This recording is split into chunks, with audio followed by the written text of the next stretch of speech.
النهارده نعمل حاجه حلوه كده مع بعض بالفاكهه الموجوده عندك، سواء كانت فراوله او موز او تفاح. اي حاجه موجوده عندك مشي بيها، مش لازم تكلفي نفسك وتروحي تشتري. اول حاجه عندي الفراوله، ابدا كده اقطعها حتت صغيره.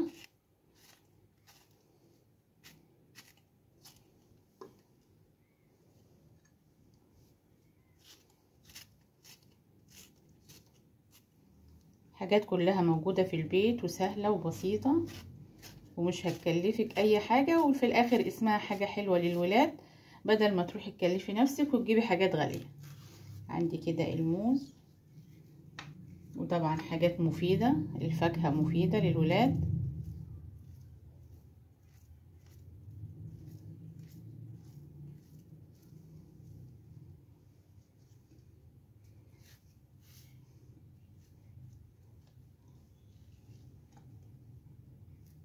يعني مثلا شارية كده موز، ممكن تشيلي مثلا 70 موز على جنب، شوية فراولة كده على جنب، يعني مش لازم تروحي تشتري حاجة مخصوص.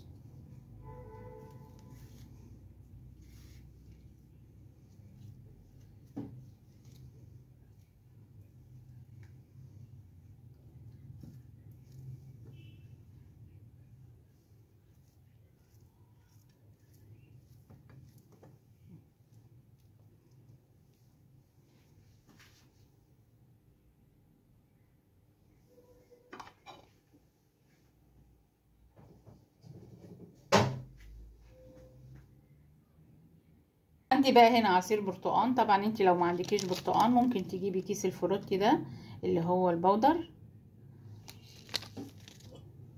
عندي بقى هنا سكر، عندي نشا. انا بحط النشا هنا كتير شوية عشان انا عايزة المهلبية بتاعتي تقيلة.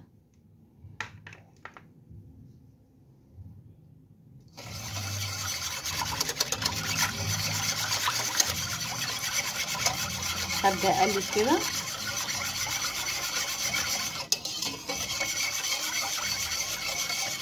هرفعها بقى على النار.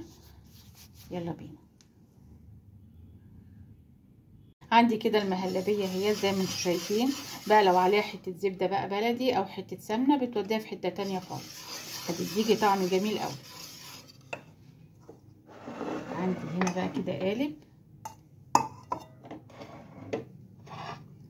هحط كده في قلبه الفاكهة بتاعتي.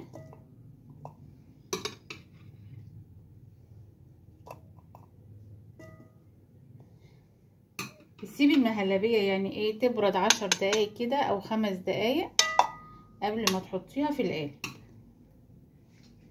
طبعا كلها حاجات بسيطة وكلها حاجات من البيت، زي ما بيقولوا كده الست الشاطرة بتعمل ايه من الفسيخ شربات. طبعا الفسيخ مش حلو، يعني في ناس كتير قوي ما بتحبوش، بس هو المثل بيقول كده، الموجود عندك اعملي بيه اي حاجة.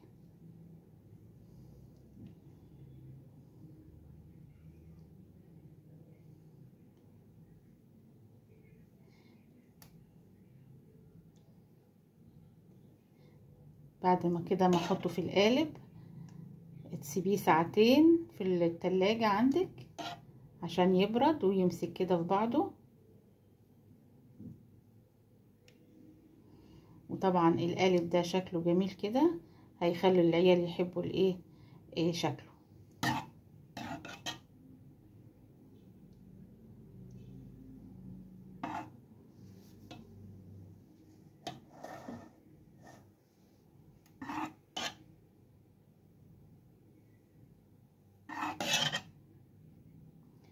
الباقي بقى بقية المهلبية هحطه في كاسات كده واحط فاكهة عليه. ممكن برضو تحطي هنا كده شوية.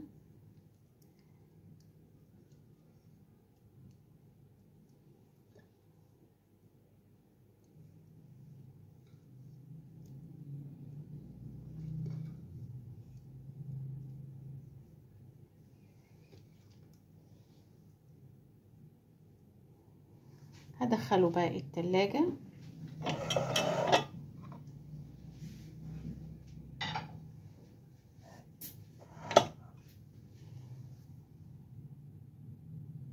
بقيت المهلبية بقى حطيتها كده في كاسات، وابدأ كده برضو احط فاكهة على الوش.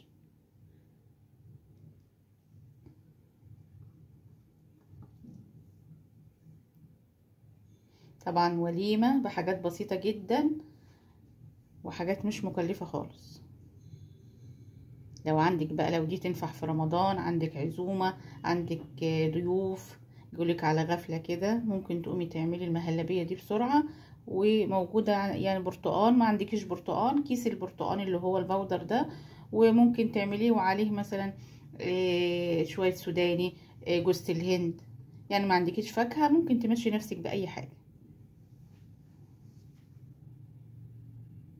بقى كده قلبت القالب على الطبق عندي. ايه رأيكم بقى في الجمال ده؟ حاجة كده تحفة لسفرة رمضان، حاجة حلوة كده لاخواتك يجوا اي عزومة، وبألف هنا. والسلام عليكم ورحمة الله وبركاته.